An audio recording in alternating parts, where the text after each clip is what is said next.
Hi everyone, welcome to today's little graphing or cubics lesson. So as usual, if you are watching from internet land, completely disregard this first section. Otherwise, those of you who are saddened to be taught by me, there you go, graphing cubic questions. Only 2 questions. How easy is that going to be? Not exactly a lot of work because this topic isn't particularly complicated. If you go back and remember, and it's always good to recap, in a previous lesson or lessons we have spent a considerable amount of time learning the tools of the trade. Remember, maths is about applying this stuff. Methods 3 and 4, the next course that follows this one, is about applying the maths, not learning it. We won't be teaching this stuff again. All right, so I like to think of maths in the same way as building a house. We've learned how to lay cement, how to lay bricks, wire the house for electricity, and so much more. Okay, we haven't actually built a house, so we need to spend that time doing it. We've learned the basics, we'll put them into practice. So for this chapter, we've been looking at polynomials, mainly focusing on cubics. This isn't actually any different from the work we did on quadratics. Yeah, remember quadratics and where we had the discriminant and all that type of stuff? So with the work we've done on cubics, we've discovered 4 important points. 1, they have 1, 2, or 3 crossing points on the x-axis. So when it's 1, this could be for 1. It can have 2 by having a repeated root, or it can have 3 by crossing in 3 different places. That's a gross graph, but it'll do. All right, they have 2 turning points, or they have up to 2 turning points. So the most standard cubic there, and there's 1, 2 turning points. They can be factorized using a range of techniques, and we can find the y-axis intercepts using algebraic techniques. So again, no different from cubics. From quadratics.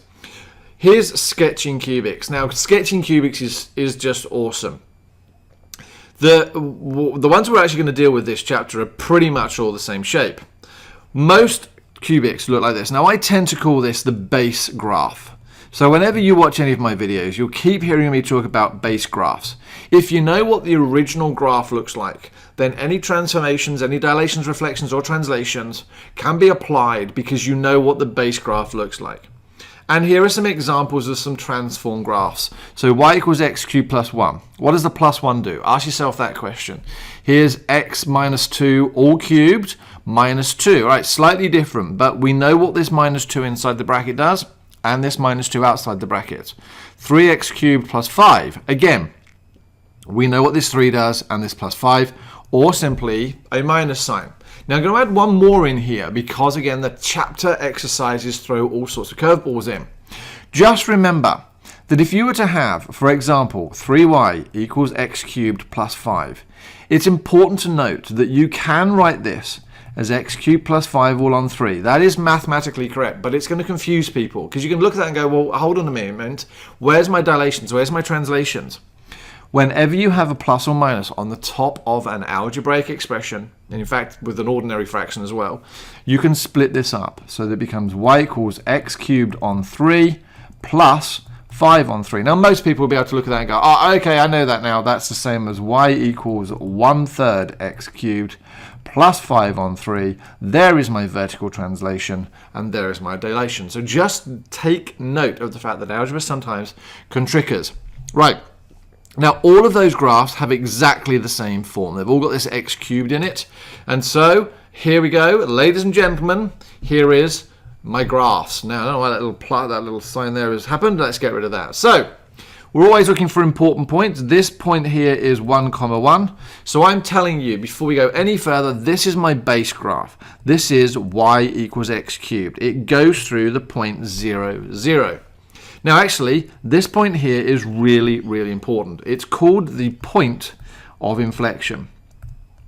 Now I'm not going to get too hung up on that at this moment in time, and my handwriting has gone completely to pot, but just remember it's a critically important point, and it comes up in other graphs as well.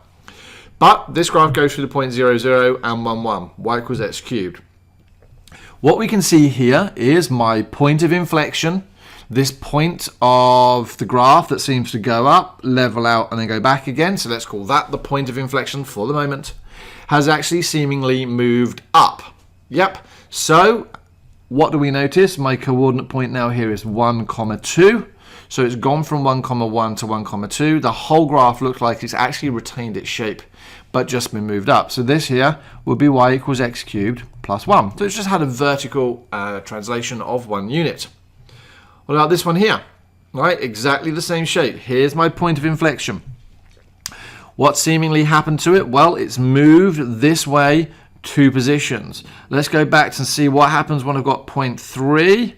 So that's actually 3, 1. So bearing in mind my original graph starts at 1, 1. The whole graph seems to have moved that way. I was always about to say stretched. It wasn't stretched. So it's all moved to the right. Yep. So that now means that my graph must be y equals x minus 2 all cubed. There's no vertical translation to this. It's just a horizontal translation. And the value inside the function is the opposite of what we're expecting, which makes no sense really if you think about it. What about this graph here? Ooh, this is getting tricky. So we've got 1 has gone to 1, 8. Wow. Well, that looks tricky. Well, obviously in this situation, my graph has been translated vertically up. And wow, what seems to have happened here? So we now know this must be y is equal to, it's going to have some sort of form of a, x, has it moved horizontally? No, so that's going to be cubed. But it's been moved up by 5 units. Now that's 1, 8. It's got to be a stretch. How do we find this? Oh, hold on a moment. They've given me a coordinate. So if I know that y is equal to 8, x is equal to 1 plus 5, take away 5 from both sides gives me 3. 1 cubed is 1, so there we go. So I now know my dilation is 3, and actually this is a little bit of shortcuts or a little bit of a preview of what's coming up next lesson. But if you followed that, then you're not going to find the next lesson particularly complicated. So my graph here would be y equals 3 x cubed plus 5. Easy peasy lemon squeezy. And the last graph here, for example, if you go back, remember my standard base graph looks like this. And because my point would normally be 1, 1, and is now seemingly 1, minus 1, my y values are negative, which means that I must have y is equal to minus x cubed. So there's nothing more than the x cubed graph, the standard base graph, which has been reflected in the x-axis. Now, the above graphs have only one stationary point, which again I'll come back to later on. But the base graph doesn't appear to have any turning points. Now again, look at this here. This point here is called a stationary point. Why? It has everything to do with something called a gradient. Gradients, differentiation, all sorts of stuff coming up a little bit later on. But this graph here, which is more traditional, has everything that we look for in a graph, or it's what I tend to think of as the normal x cubed graph. It has this type of function or this type of equation or expression or equation. All right, so we've got an x cubed term, it's got an x squared term, it's got an x term, and it's got a constant, or a constant. So that 6 just so happens to be the y-axis intercept. We like this. This 1, 0, 2, 0, 3, 0 helps me actually say that I can find my crossing points if I need to. And this point here and this point here are actually called turning points. Why? Well, because the cubic turns. It changes direction at that point, which is why it's called a turning point. Now, sadly, when we draw these cubics, and we can draw them, there's something you need to be aware of. Firstly, a cubic is not symmetrical. So even though you know this point here and this point here, unlike quadratics, you can't draw an axis of symmetry. So it's not possible to find the turning points using the same methods we did with quadratics. Just sadly, it just doesn't work that way. So how do we find them? Well, ladies and gentlemen, absolutely at this point, you have no idea. We have to take what we call a best guess. Why? Because the whole subject area coming up a little bit later in the course called differentiation is exactly what will help us find these turning points. So at this moment in time, it's important that when you draw the graphs, you realize you need to do x-axis intercepts, you need to do a y-axis intercept, You need to get the actual shape of the graph right way, that way, or that way, depending on whether the x cubed term is negative or positive. But with regards to where these turning points are, just take a best guess. And here's an example of a graph where the coefficient of x cubed is negative. Again, what do we notice? Yes, our graph is now actually totally flipped or reflected in the x-axis.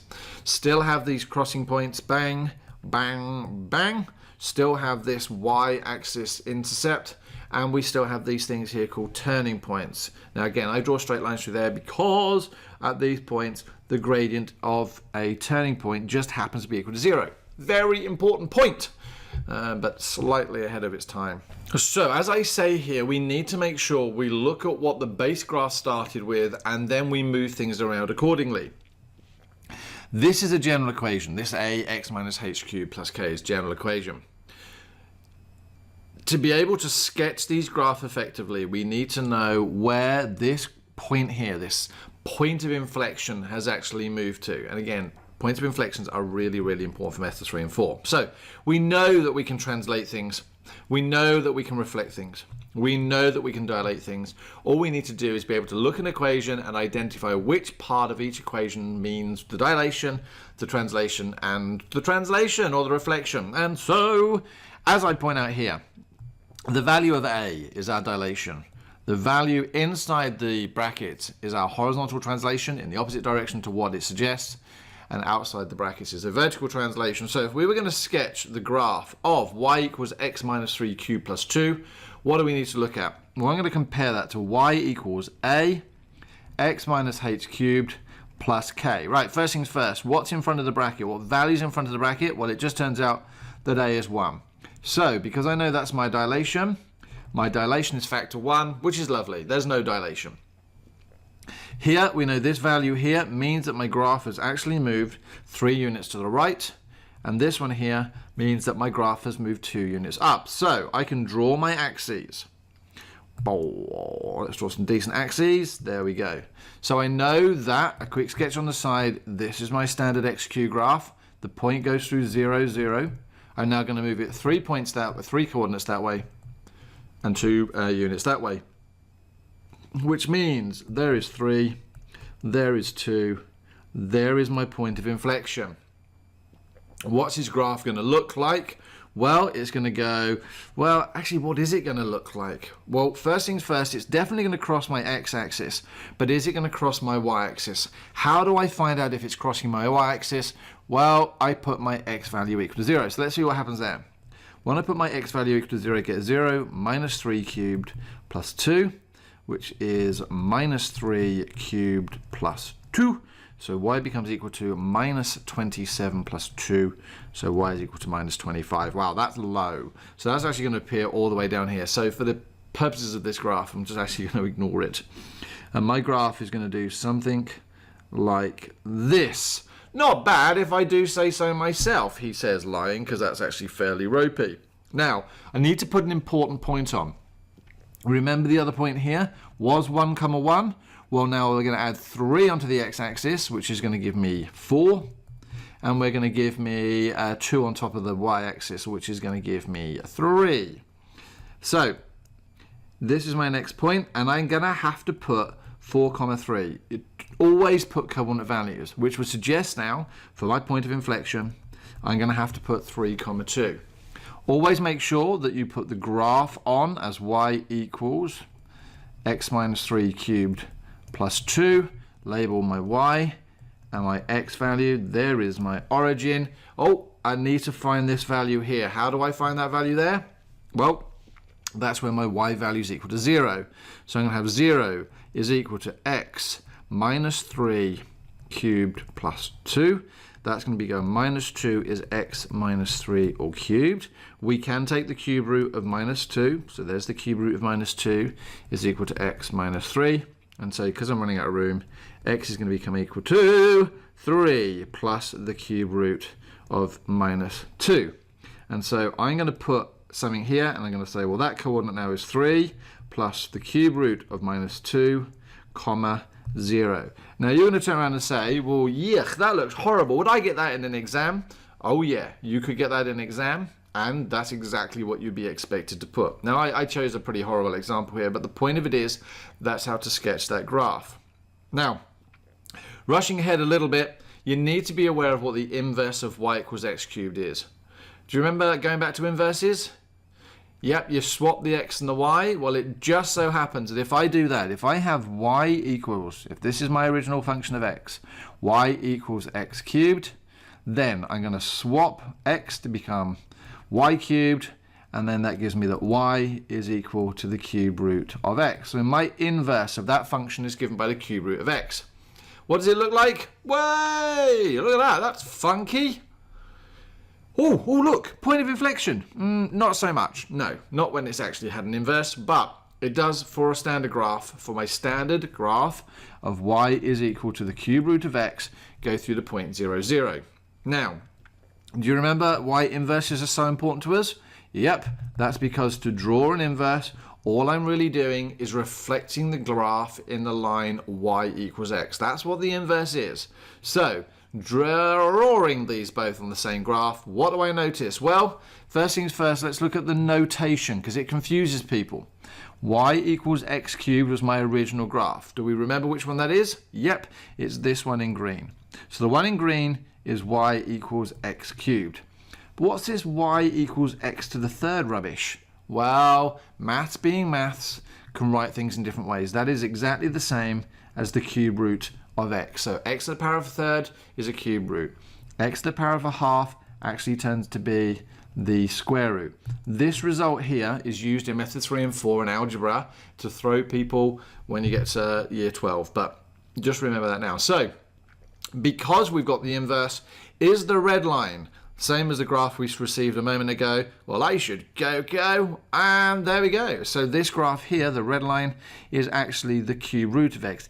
It's inverse. The dotted line is the line y equals x, and you notice that it crosses in actually 3 points. So you're going to say, well, hold on, how is that possible? You can only have an inverse when it's a one-to-one function. And I'm going to say, haha, yes, you can. But ask yourself the question, is the graph y equals x cubed a one-to-one function? Well, firstly, it's a function because you can draw the vertical line test and you only cross once.